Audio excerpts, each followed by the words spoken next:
अस्सलाम वालेकुम जी, this is Ali Hamzawan and welcome back to a new video. जैसा कि पंजाब यूनिवर्सिटी एलएलबी पार्ट 1 के इम्पोर्टेंट क्वेश्चंस के हवाले से हमारी वीडियो सीरीज़ जारी है और अब तक हम 4 important questions Punjab university LLB part 1 political science के कर चुके हैं और आज हम बढ़ेंगे अपने 5वें क्वेश्चन की तरफ, जो कि again one of the most important question है पंजाब यूनिवर्सिटी एलएलबी पार्ट 1 के पॉलिटिकल साइंस के एग्ज़ाम के हवाले से, और वो है व्हाट इज़ डेमोक्रेसी। तो विदाउट एनी फर्दर डू हम अपना क्वेश्चन शुरू करते हैं। अगर अभी तक आपने मेरे चैनल को सब्सक्राइब नहीं किया तो सब्सक्राइब ज़रूर कर दीजिएगा। इसके अलावा वीडियोस को अपने दोस्तों के साथ भी ज़रूर शेयर कीजिएगा ताकि उनकी भी हेल्प हो सके। तो बढ़ते हैं अपने 5वें क्वेश्चन की तरफ, जो है what is democracy. Introduction. Democracy is a form of government in which power results with the people who exercise it either directly or through elected representatives. It emphasizes participation, equality and the protection of fundamental rights. जमहूरियत हुकूमत की एक शक्ल है जिसमें ताकत अवाम के पास रहती है, जो इसे बराह रास्त या मुंतखब नुमाइंदों के ज़रिए इस्तेमाल करते हैं। ये शिरकत, मसावात और बुनियादी हकूक़ के तहफ़्फ़ुज़ पर जोर देता है। इसके बारे में हमने लास्ट क्वेश्चन में भी पढ़ा था, जिसमें हमने फॉर्म्स ऑफ गवर्नमेंट पढ़ी थी, और democracy one of the most important form of government है। और इसका सेपरेट क्वेश्चन भी आ सकता है। अगर सेपरेट ना आए और फॉर्म्स ऑफ गवर्नमेंट का क्वेश्चन आए तो तब भी आपने उसमें डेमोक्रेसी लिखनी ही है। तो यहाँ से भी आपको काफ़ी मटेरियल मिल जाएगा उस क्वेश्चन के लिए। इसके बाद हम पढ़ते हैं डेरिवेशन। डेमोक्रेसी जो लफ्ज़ है ये कहाँ से ड्राइव हुआ है। The term democracy is drive from Greek words demos, जिसका मतलब होता है पीपल, एंड क्राटोस, जिसका मतलब होता है रूल, और ये मिला के बनता है rule by people. So democracy का मतलब होता है रूल बाय द पीपल। और इसकी डेफिनेशंस हम देख लेते हैं।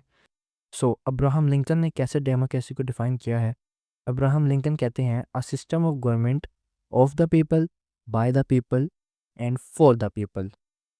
उसके बाद एरिस्टोटल ने डेमोक्रेसी को डिफाइन किया है as the freedom of every citizen. तो ये इसकी दो डेफिनेशंस हैं, ये आपने क्वेश्चन में आंसर करते वक्त ज़रूर लिखनी है। नेक्स्ट है हमारे पास meaning. A system of government by the whole population or all the eligible members of the state, typically through elected representative. Democracy का मतलब होता है एक ऐसा गवर्नमेंट का सिस्टम जो कि सारी पॉपुलेशन के थ्रू चल रहा हो, या फिर उन लोगों के ज़रिए, उन एलिजिबल मेंबर्स ऑफ स्टेट के ज़रिए जो कि इलेक्ट होके आए हों, उसे कहते हैं डेमोक्रेसी। तो नेक्स्ट हेडिंग है हमारे पास की फीचर्स ऑफ डेमोक्रेसी। फर्स्ट की फीचर है popular sovereignty. Power originates from the people. तो सोवरेनिटी यहाँ पे लोगों के पास होती है, जो पावर है वो लोगों के पास होती है और लोगों की मर्जी से ही गवर्नमेंट बनती है। Number 2, majority rule with minority rights. तो मेजोरिटी का रूल होता है डेमोक्रेसी में। Decision are made by the majority but the rights of minorities are protected. Majority decision बनाती है लेकिन माइनॉरिटीज़ के राइट भी प्रोटेक्ट किए जाते हैं। इसके बाद है तीसरा key feature, rule of law. Law are supreme and apply equally to all citizens ensuring justice. जो लॉज हैं वो सुप्रीम होते हैं और वो हर किसी के लिए इक्वल होते हैं, हर सिटीज़न के लिए, जिससे कि जस्टिस को इंश्योर किया जा सकता है। चौथा फीचर है free and fair elections. Leaders are chosen through transparent electoral process. Elections के ज़रिए ट्रांसपेरेंट, साफ और शफाफ इलेक्शन के ज़रिए लीडर्स को चूज़ किया जाता है जो कि गवर्नमेंट बनाते हैं और गवर्नमेंट चलाते हैं। Key feature number 5, protection of fundamental rights. Citizens are granted basic rights such as freedom of speech, religion and assembly. So democracy में फंडामेंटल राइट्स लोगों को दिए जाते हैं, जैसे कि right of speech, freedom of speech, religion and assembly. Number 6, accountability and transparency. Leaders are accountable to the public and must govern transparently. जो leaders होते हैं वो पब्लिक को, आम आवाम को, लोगों को जवाबदेह होते हैं और उनका ये फ़र्ज़ होता है कि वो जो भी काम करें वो ट्रांसपेरेंट हो।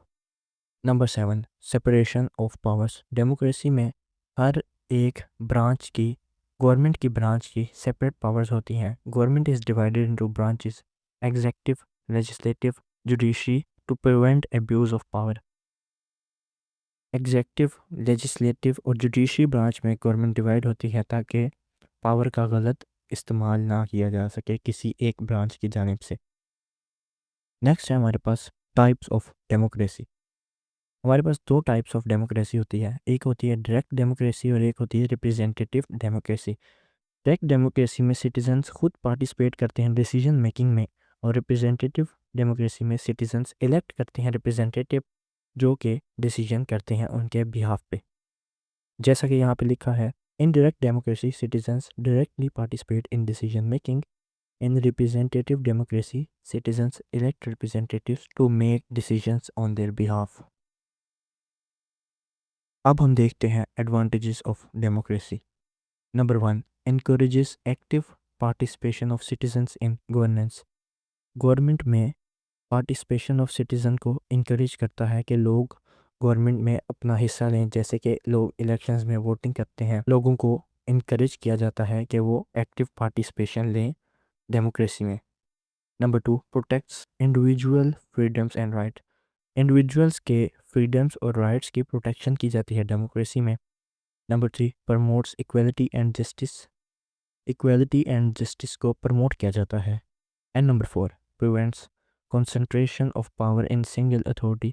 और जैसा कि मैंने बताया कि ब्रांचेस में डिवाइड किया गया है ताकि पावर सिर्फ सिंगल अथॉरिटी के पास ना चली जाए, पावर का चेक एंड बैलेंस हो। Next, democratic form of government में कैसे चैलेंजेस देखने पड़ते हैं। Challenges of democracy. Number 1, decision making can be slow due to debate and consensus. जो लॉ मेकिंग या डिसीजन मेकिंग का प्रोसेस है वो बहुत से केसेस में स्लो भी हो सकता है, क्योंकि इसमें डिबेट की जाती है और हर चीज़ को अलग अलग पॉइंट ऑफ व्यू से देखा जाता है। Number 2, risk of corruption and manipulation in elections. जब इलेक्शंस होते हैं तो इलेक्शन में करप्शन और धांधली का चांस होता है। Number 3, requires an educated and inform populace to function effectively. यहाँ पे एजुकेटेड और इन्फॉर्म लोगों की ज़रूरत होती है ताकि गवर्नमेंट चलाई जा सके। Now we have the conclusion. Democracy is widely regarded as the most inclusive and participatory form of government. However, its success depends on the active involvement of citizens, the integrity of institutions, and the adherence of democratic principles. जमहूरियत को वसी पैमाने पर हुकूमत की सबसे ज़्यादा जामिया और शराकती शक्ल के तौर पर समझा जाता है। ये one of the most used form of government है। अगर दुनिया में देखा जाए ज़्यादातर हमें डेमोक्रेसी ही मिलती है, ताहम इसकी कामयाबी का इन्हसार शहरियों की फ़ाल शमूलियत, इदारों की सालमियत और जमहूरी असूलों की पासदारी पर होता है। तो ये था पॉलिटिकल साइंस का क्वेश्चन नंबर 5 जो कि हमने इस वीडियो में डिस्कस किया, व्हाट इज़ डेमोक्रेसी। नोट्स के लिए मैंने ये सोचा है कि जैसे ही सारे लेक्चर्स कंप्लीट हो जाएंगे, 10 के 10 लेक्चर पॉलिटिकल साइंस के, तो मैं सारे नोट्स कंपाइल करके उसे गूगल ड्राइव पे अपलोड कर दूंगा और साथ ही सारी वीडियोस के साथ उसका लिंक अटैच कर दूंगा। तो होप सो जब ये वीडियो आप देख रहे हैं तो डिस्क्रिप्शन में नोट्स का लिंक मौजूद होगा। उसके अलावा मेरा व्हाट्सएप नंबर भी डिस्क्रिप्शन में मौजूद होगा, आप वहाँ पे भी रब्ता कर सकते हैं। मैं मिलता हूँ आपसे नेक्स्ट वीडियो में, तब तक के लिए अपना ख्याल रखिएगा। अल्लाह हाफिज़।